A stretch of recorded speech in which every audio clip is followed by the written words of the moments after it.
In this video, we're gonna look at how to stop seeking external validation to make you feel worthy, to make you feel good enough, to make you feel just like you matter. Because once you claim that power back, once you stop seeking external validation, it is one of the greatest gifts that you can give yourself, and that will take you to the next level of happiness, of joy, of peace of mind, of freedom, but also of success. Because one of the greatest things that holds people back is that need to get approval from other people. And so we play small, we hide, we need to appear a certain way. And really what that does is that it holds us back. It makes us play small, inauthentic, and it prevents us from getting to the next level of happiness or joy and success that we really want. Now, this pattern of seeking external validation actually comes in so many different ways. It manifests in our behaviors in so many ways. And I'm going to give a couple of examples just so that we can create a little bit of awareness, and maybe you can see in your own life where that applies or how it manifests in other people around you.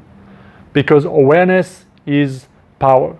And then I'm going to give you a couple of solutions, a couple of practical tools in order to make that shift, in order to go from external to internal focus. Because that's really what this is all about. It's going from I need their validation to how do I get my own validation? How do I change the strategy? And that is a change of focus. So we're going to get to that at the end. All right, so stay with me until then, because it is powerful and it is much needed if you want to get to the next level. Now, here's a few ways that this manifests in your life.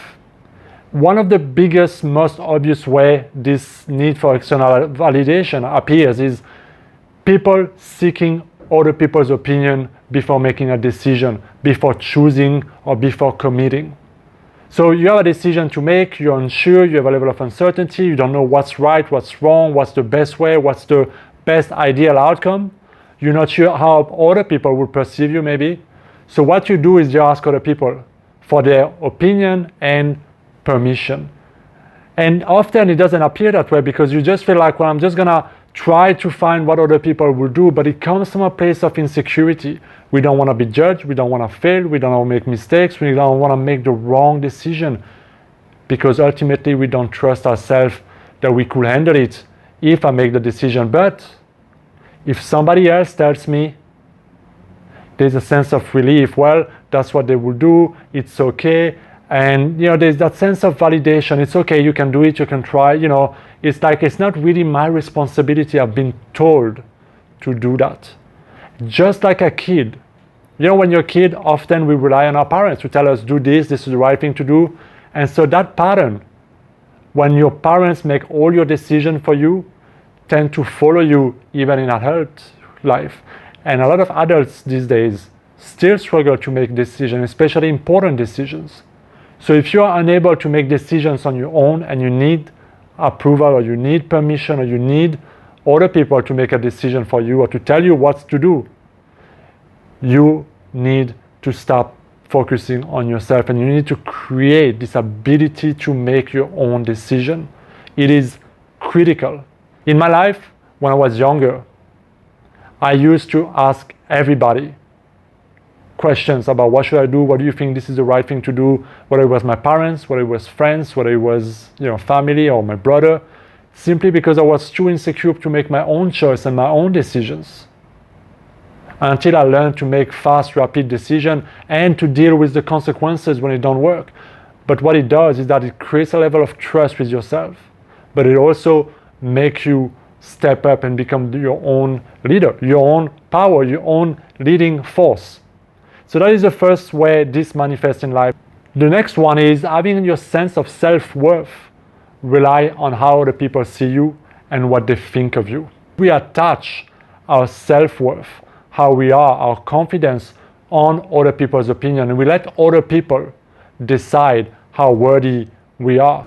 And so what happens is that, for example, in a relationship, you avoid confrontation, you have this need to almost earn love, to almost earn being liked. You have this compulsion to not be disliked, to not appear in a bad way, to not offend other people, to not be disliked. Because if you are, then other people will not validate you, will not like you, you won't be liked, and that will make you feel insecure. That will make you feel like a bad person. That will make you feel like, oh my God, there's something wrong with me. And so it triggers all those insecurities. It also comes up in form of not being able to say no, not being able to confront other people, express your opinion, express your emotion, express your needs, tell other people what you really feel, what you really need, what you really want.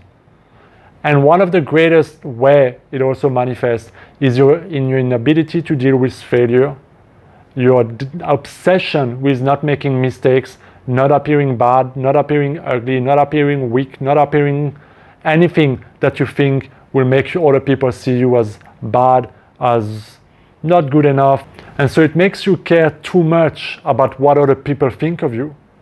It triggers that sense of insecurity, that need to be a perfectionist, that need to make no mistake, no failure, to show no weaknesses, to show no flaws, to have everybody like you, is one of the greatest things that prevents you from going to the next level, ironically. So those are just a few examples so that you can just see how it manifests in your behaviors, in your life, in your patterns, in your relationship.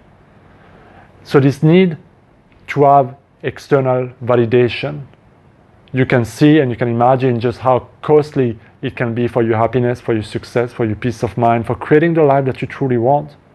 Because as long as the power is in other people's hand and how they see you and how they perceive you, you're always going to be morphing yourself, becoming a chameleon, trying to please, make your way around everybody so that nobody's offended, so that you can finally feel fucking good enough. And you'll never get there. Because it's not their job to make you do that. It's not their job to always validate you. It's not their job to always tap you on the back. It's not their job to always show you and tell you, I love you, you're great, you're fantastic. That's your job. And there's nobody who's going to come knock on the door and save you. But the good news is that you don't have to continue this way. There are things you can do, and I'm going to give you a few things you can do right now to start changing that focus from external to internal. And really, at the core, at the deepest level, it is how your self-image is that needs to change. Because how you see yourself is how you behave and is how you project and how you act with other people. So if you see yourself as not good enough, maybe not worthy of love, or that you have to earn love and respect, and that maybe you're not attractive, maybe there's all those beliefs, all that perception that's flawed about yourself, or that you have to be a good girl or a good boy because you've been told to when you were a kid, and so you should not offend or be disliked, or be that bad girl because already you feel guilty, and whatever beliefs we carry with us that are mad, that don't work, but that we have because subconsciously we still are attached to those ideas of how we think we should be. And if we're not that way, there's guilt, and guilt holds us back, because then we feel bad, and then again it's that loop, the vicious loop of fear and guilt that's never ending. So you really have to go deep in your self-image and start seeing yourself as being always worthy, no matter what your situation is right now. But you also need to start accepting yourself. And that's a bit of a paradox, is that if you're not accepting yourself, it's very difficult for other people to accept you. But the paradox is that when you do accept yourself, you don't need other people to accept you anymore. Because you already accepted yourself, so the neediness is gone, because you have completeness. So in your neediness you repel, but in your completeness you attract. So go at the deepest level and really look at how do you see yourself. What is it that you're not accepting about yourself? What is it that you judge about yourself? Look at all that self-worth issue, all that self-esteem issue, all that self-confidence, and start to recreate, break those beliefs, and see yourself as being worthy of love right now. Start approving of yourself right now. That's the first thing, and that's the most important. The second tool you can apply is to learn to make decisions by yourself. Why? Because not only you trust in yourself to make the decision, regardless of the outcome, because you never know what's going to happen. You're not a fortune teller, you don't have that ability to foresee the future. But you need to start trusting yourself and the decision and what you think is the right thing to do for you, based on what you want, based on your need, based on everything that's important, your value, your belief, and based on what you want to achieve. And only you can make those kind of decisions. And so at the beginning, it doesn't even matter what kind of big or small decision you're making. The most important is to freaking make a decision and not just stay in between and dabble. Should I do it? Should I not do it? Should I? Oh my God. And then all that compulsive fucking thinking. But make a decision and deal with the consequences of it as well. Take responsibility. That is one of the greatest ways to build confidence and trust in yourself. Because if you do make a decision and it works, then step number 3, reward yourself. Every time you have some form of good behavior, you have some form of success, or you look back at things you achieved, remember to validate yourself. Remember to see yourself as, wow, I did it, I can do it again, I can make amazing things happen, I am smart, I am talented, I have confidence. You have to affirm that you are that, because you are. Don't be cheap in the compliments you give yourself. Start appraising yourself, start rewarding yourself, start building that confidence from within, and it will expand out. And finally, if you want a proven technique, a proven formula that will take you there and that will help you transform your self-image, your level of worthiness, your level of confidence, and that will help you stop seeking that external validation, I strongly invite you to join my 30-day program. It will show you how in 30 days you can apply the tools, the techniques to transform your mindset, your self-image, break those core beliefs that are holding you back, that are making you feel needy, and transform into the person you know you're meant to be. So I'm going to put the link down below. If you're interested, you can check it out. Those are a few things I can recommend you to do today. Start validating yourself. Start seeing your self-worth. Start seeing the greatness in you and accepting yourself as you are right now, and keep growing, keep evolving. That's it for today, guys. Let me know what you think in the comments. Please like, share, subscribe. I'll see you next time. Be well.